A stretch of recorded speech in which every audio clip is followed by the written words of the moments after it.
All right, first and foremost, I give all praises, honor, and glory to Yahweh, Ba'ashem, Yahushai, Ba'ashem, Kakodash. Double honors to the elders and apostles of Great Millstone who rule well and who is worthy to be counted for double honors. And peace and salutations to you brothers out there pushing this truth wholeheartedly and sincerely and for love of the gospel. It's a brother Gabari from Indiana camp. Come back to get one other sit down. To basically talk about I came across two videos. That basically,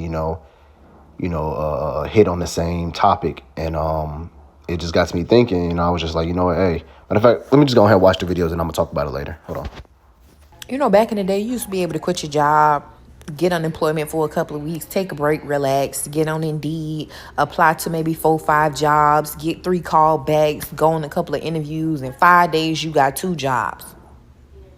Nowadays, you quit your job, you better pray to God on your hands and knees that you able to find another one. It is too expensive for you to not have a job. It ain't never been like this.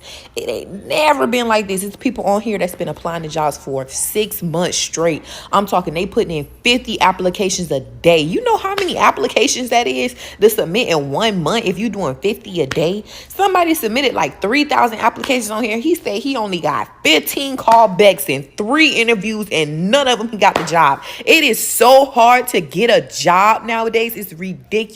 But it's too expensive not to have a job. And unemployment is not hitting like it used to. I'm sorry, but if you don't have a job right now, your only option is to rob, steal, or kill. I'm sorry. It's the government's fault. Why does applying for a job have to be a literal fucking nightmare? Like, I don't understand why and when this became a thing. Like, people are already complaining about the fact that, like, nobody can apply for jobs anymore, right? Because all these jobs don't really exist. You go onto websites like Indeed or maybe even like ZipRecruiter, and they have all these jobs posted like, hey, we're hiring. And then you go to apply and you literally never hear back from them, right? Like, and then of course you call them up and you're like, hey, I saw that you're hiring, submitted an application. Like, what's going on? They're like, oh, well, we'll get back to you. And then they never fucking get back to you. There's a lot of complaints, okay? But you want to know what's even more aggravating than that? It's the fact that you'll go to apply to some of these jobs and then you send in the little submission button and it takes you to this separate page where it's like, hey, in order to be considered for this position, this employer would like you to take a test. Bitch, what? Like, and it always has a little disclaimer like, this may take for anywhere from 15 to 30 minutes. I'm sorry, are you paying me for my time to take a test? Right? Like, it is, and it's always the most mundane bullshit type of test that you can take, right? They give you the same questions, just worded differently, like 15 times throughout the test because they want to catch to see if you're an idiot, right? Or if you're gonna, lie on certain answers. Like, it's absolutely bonkers. Why do I gotta take 30 minutes out of my day, okay, to take a test that you're not paying me for, okay? And $50 says you're not even gonna look at this test anyway, or even giving my application a consideration, okay? It's ridiculous, all right? What happened to just, hey, you're hiring? Cool. Here's my information. Does it match with what you need? Cool. Then all right. Like, that's it. I don't understand. Like, it's getting absolutely insane. Like, all these loops and hurdles you have to go through just to apply for a fucking job. It should be as simple as, hey, your building says now hiring or help wanted. Here's the help. Fucking let's make it happen. So, as you see,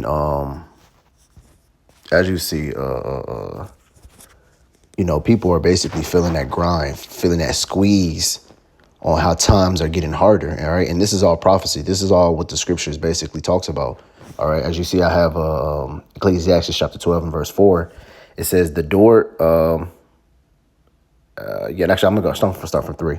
Verse 3, it says, in the day when the keeper of the house shall tremble, and the strong men shall bow themselves, and the grinders ceased, because there are few, and those that look out of the window be darkened. See, so this is going into basically how these jobs out here, it's not going to be plentiful. It's not going to be where anybody can just wake up and get a job. You heard the lady say it, it's not back in the day where you can just quit a job, relax for relax for a week or two, take a break, and then, apply to another job, and then boom, you'll get hired within the same week. Matter of fact, I live in Indianapolis, where Indianapolis was known, in all around Indiana, like, wherever you live at Indianapolis is known for having an abundance of jobs. Like, jobs up here, like if you go to Indy, we used to have a saying where if you go to Indy and you don't make it, you're not gonna make it nowhere, because Indy has tons of jobs. My dad knows a guy who basically lives off temp agencies. You know, he goes, works for a week,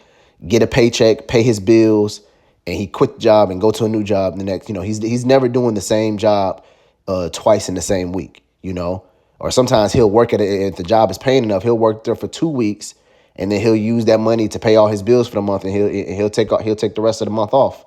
You know, or whatever. You know, so but basically that's what his endo was. That's that he didn't want to be tied down to one job. You know, he basically was like, I think that's called freelancing. You know, it's basically freelancing. You just basically do just odd end jobs. They pay you for your time. They pay you, and that's it. You know, it's no commitment. You know, but that's what a temp agency is. You know, temp agency is exactly what's in the name. It's temporary. You know, it's nothing permanent.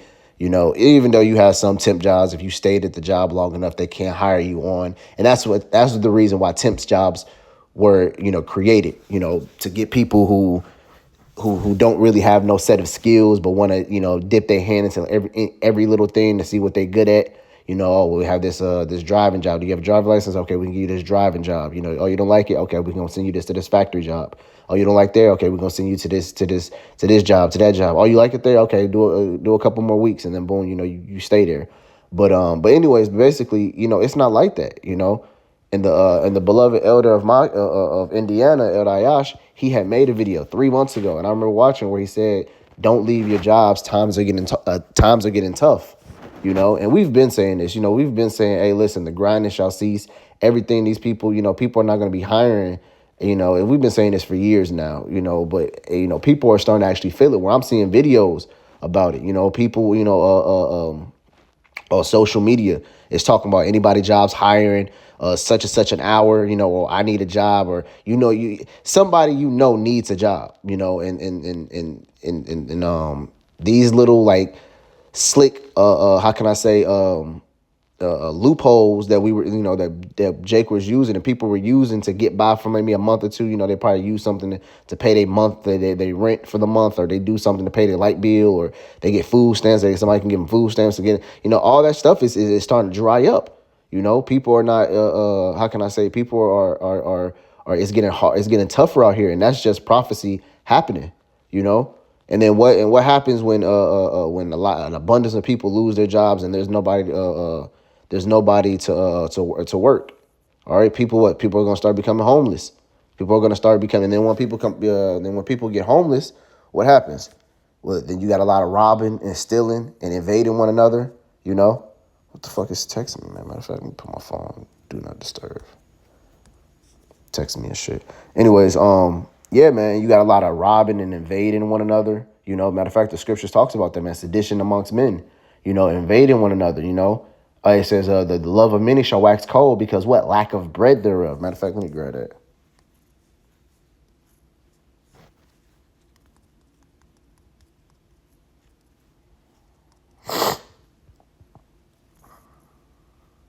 This is 2 Ezra chapter 15 and verse 17. It says, "A man shall desire to go into a city and shall not be able, for because of their pride the city shall be troubled, and the houses shall be destroyed, and men shall be afraid." Verse 19, "A man shall have no pity upon his neighbor, but shall destroy their houses with the sword and spoil their goods because the lack of bread thereof, the lack of bread, and for a great tribulation." See, so what?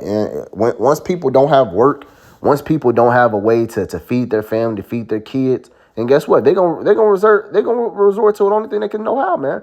Robbing, killing, and stealing. You know? That's what it's gonna resort to, man. Where they say, "Hey, well, shit, I know my one guy up here, he a firefighter, you know, and I know he got tons of food. I guess I'm gonna try to break into his house and take it."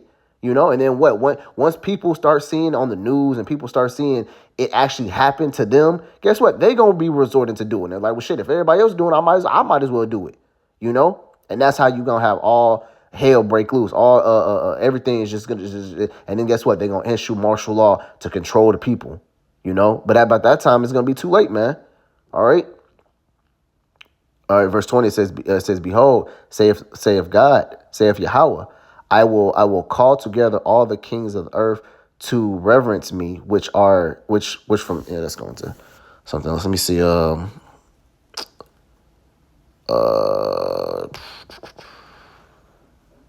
Let me get this. Let me get a 16. This is a 15 and 16. It says, "For there shall be sedition amongst men, and invading one another.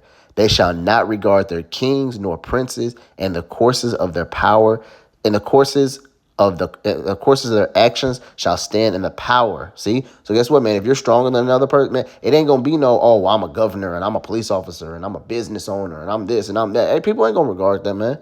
If I'm stronger than you, then guess what? Whatever you have is mine. It's gonna be the survival of the fittest. You know, if I'm stronger than you, if I can take what you got, guess what? It's mine. Your status is not gonna get you no benefits anymore. You know, or I'm a chief officer and I got certain amount of degrees and I'm a veteran and hey, that's people are not gonna regard that. You know how certain people you get certain perks. Oh, I'm a veteran, or I got a X time in the military, or you know I'm a senior citizen's discount. You know all that stuff ain't gonna matter. You know, in that time when the sedition amongst men, people killing one another for the lack of bread and resources. Guess what? All your little perks you used to get in this world is not gonna matter. That's what Joker meant in Dark Knight. In the movie Dark Knight, when Joker said, he said, these civilized people, he said, they're only as good as the society let them be. He said, when the chips are down, he said, they'll eat one another, you know, basically showing that people's intent is to survive. All right. And they're only good because what society allows them to be like that. If society was anywhere where people can do whatever they want, then guess what? People will not be as kind, as nice as they are, man. People will be ruthless. You know, people will eat one another, man. And Joker seen that. Joker was like, hey, but these people are just fake. They're just faking it, you know? That's why it says what? The love of many shall wax cold. Because what? People are going to go back to their primal instinct, their primal nature, you know? People are actually gonna be at each other's throats. Hey, a good movie to watch, man, is the Belko Experiment, all right? The Belko Experiment shows you how fast a person can turn on one another. In fact, let me grab this because it's a scripture I always think about when I reference that movie. Because in the movie, if you watch in the movie, I'm not trying to spoil the whole entire movie, but in the movie, there's a scene where a lady seen two like basically is the Belko Experiment is a workforce, you know, and it was two guys who were like the best of friends, you know, they were like they homeboys, and the lady seen these two guys go into a room, and then, you know, and then something happened to her, you know, like maybe a shift change for like good 10-15 minutes. And then she came back to that room and she seen one guy leave all bloodied up with a hammer or something. And she ran to him and like, what? She said, what did you do? He was your friend. He was your best friend. Y'all ate lunch together. Y'all did this. How could you do this? You know, and he didn't show the dude no pity. You know, he completely murked dude. And this is supposed to be your friend. This is supposed to be your homeboy. This is supposed to be your ride or die, your guy. You know? Let me the second Ezra chapter 6 and verse 24. It says, at that time shall friends fight one against another like enemies, and the earth shall stand in fear with those that dwell therein, and springs of fountains shall stand still, and in the third hours they shall not run. See, so it says what the beginning of that says what at that time friends. So two guys, you think is your homeboys. Guess what? They're gonna fight together. They're gonna fight one against another like enemies. They're gonna be at each other's throats like they didn't never like each other. Matter of fact, it was a long time ago. I seen on social media. It was a girl. It was two girls. Basically, say it was like I think it said what 15 long friendship or 10 year long friendship or whatever, and it showed a picture of them basically like posing, you know, basically posing together, hugged up or whatever, and next to it had a video of them brutally fighting each other. I'm talking about brutally. I'm talking about they at each other's throats where they looked like they couldn't stand one another. And I'm talking about tables flipping over, chairs. I mean, you're talking about girls slamming again. I mean, I'm looking at like, damn, they fighting like they really don't like each other, you know? And that's exactly how it's going to be in that time, man. People are going to be at each other's throats. Like matter of fact, another good movie, Slocky. I know I'm referencing a lot of movies, but you know, it shows that spirit is out there. You know, if they making so many movies about this, they showing that spirit is out there. People are going to actually be like this. Another movie is good to watch is Purge. All right, if you watch the movie Purge, It shows that people that smile in your face, the people that's cool with you, are really secretly plotting to for your downfall. You know, that goes back to the scripture. Matter of fact, I've been quoting it all this time. I'm gonna just go ahead and get it.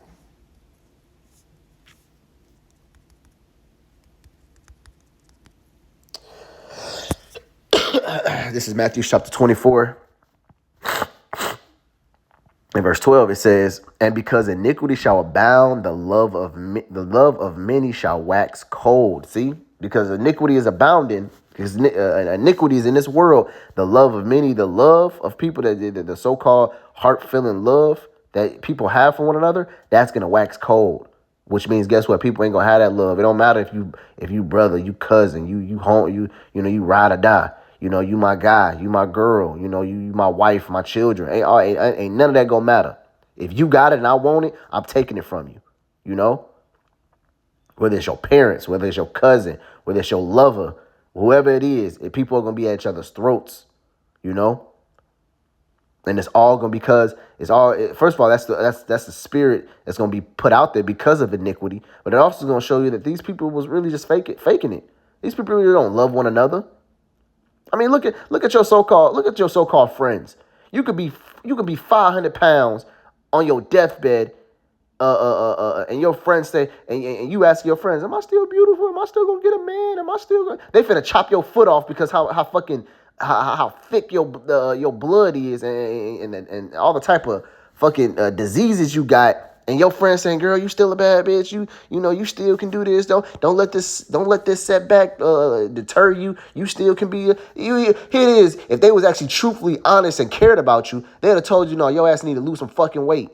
You need to lose some weight and stop being so goddamn big as a house. You need to take better care of yourself."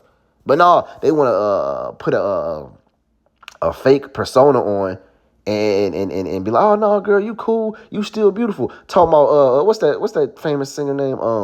Lizzo. Lizzo was down at 300 pounds, 200 and 300 pounds. People saying she's still beautiful though. She's still beautiful. No, she needs to lose some fucking weight. And now she's starting to lose weight, and she's starting to get positive reacted. And people's like, "See, y'all fat shaming. Y'all hate the fat community." Yes, because no fucking human being supposed to be that goddamn big, man. No one's supposed to be no.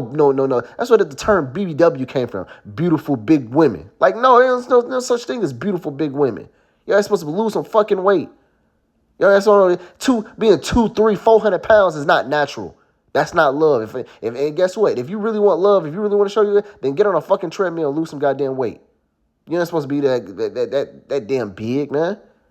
Your body can't even sustain that type of weight. That's why it comes with all the health problems that it comes with. But that's something that's another topic for a different day. This topic right now is showing you that how people do not love one another. They're going to be at each other's throats. All right. I ventured it in. I started the video about how the grinding has ceased, how everything that your daily wages is going to stop. You're not going to always get You're not always going to get that secure job that you think. Matter of fact, the scripture talks about that. In thy security, let me go ahead and get there right quick.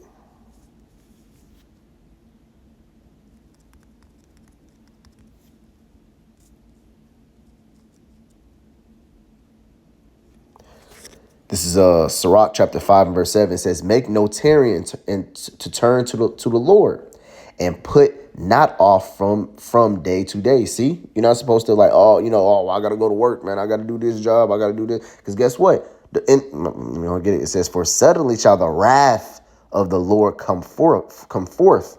And in thy security," when you think you all good, when you think you got that secure prestige job, when you got $400,000, $500,000, $600,000 in a bank or whatever, thinking that you cool and you can go a couple months without work or whatever, thinking you straight, then guess what? The Lord's wrath is going to suddenly come upon you. In thy security, thou shalt be destroyed and perish in the day of vengeance. See? So what you put your security and what you put your trust in, the Lord's going to try that. The Lord's like, all right, well, let's see, can it withstand my day of vengeance? Let's see, can it withstand me?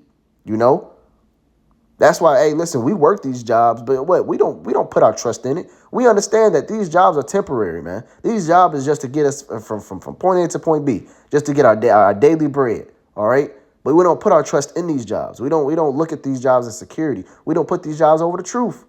You know? We use these jobs as what they use for, man. Because we've been had the mentality of what we are the last hired and the first fired, man. This job, if you were to die today, that job will have a job application ready to replace you by next week. All right, that's how these jobs feel about you. You know. There was one more I wanted to get. Oh yeah,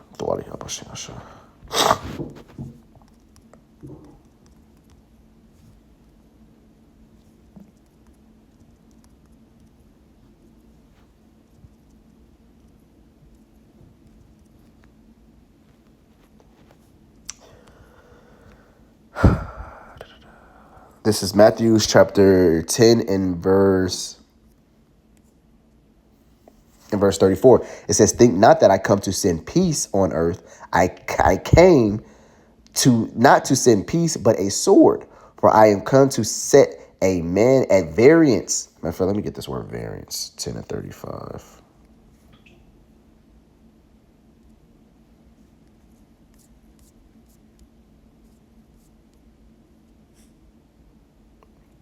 The word variance goes into to cut into two, to cleave asunder, to sever. See, so that bond that you have with your mom, your daughter, your children, your parents, your family, the Lord's coming to sever that.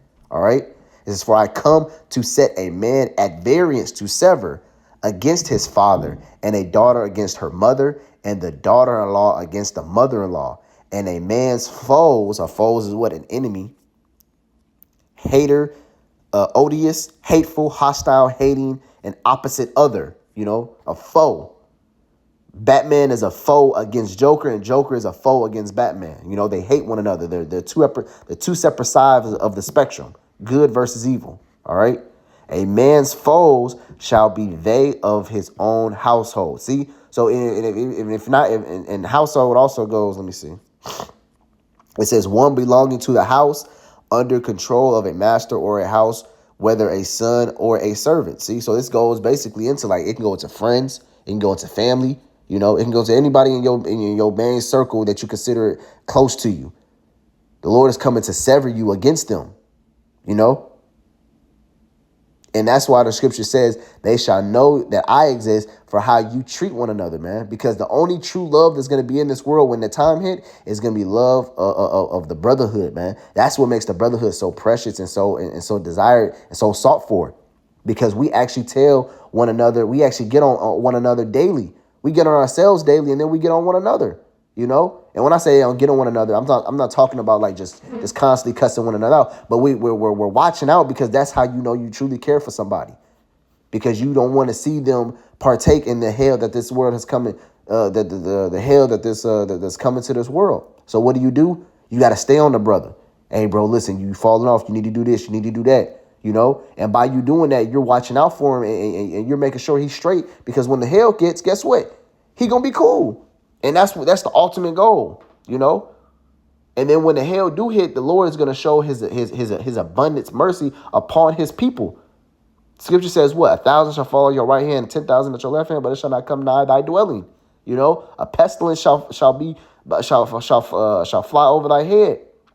I'm roughly paraphrasing Psalms, the 91st chapter, but it's not going to come nigh thee, And if the Lord has angels charge over his elect to encompass them and to keep them safe, guess what?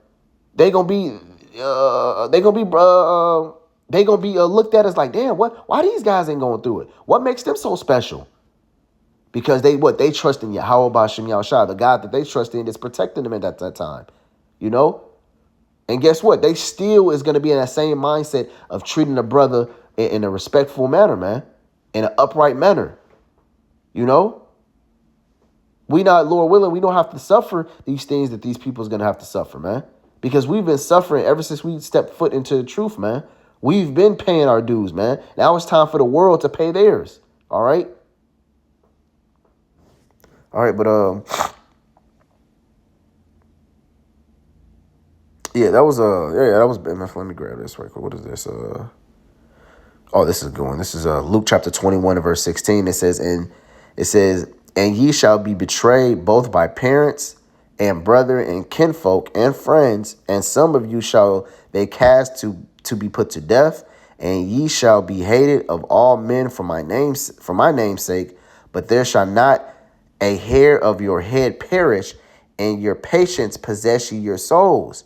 And see, yeah, man, see, so it shows us that our parents, our friends, and our kinfolks, they're gonna be the ones that's gonna put us up. Oh yeah, my cousin, he into that type of lifestyle. Oh yeah, he served I forgot the guy's name, Yahweh, whatever. He served that, man. So we gonna get betrayed, man. But guess what? In our betrayal, the Lord's gonna have it where we're not gonna be able to get touched. Some of us are not even gonna taste death. Scripture says, what does the scripture? It says, but there shall not one hair on your head perish. So guess what? Just imagine one of your family members rat you up, and then when they do get you and they try to kill you and it don't work, the Lord give you spiritual powers and you break out of it. Now your family think like, oh shit, I guess he was telling the truth. But now they're thinking you gonna save them or whatever. Like, no, nigga, you just gave me up. You just gave me to the enemy. You can't be trusted. You are the enemy now. But Lord will hope this video was edifying. Until next time, shalom.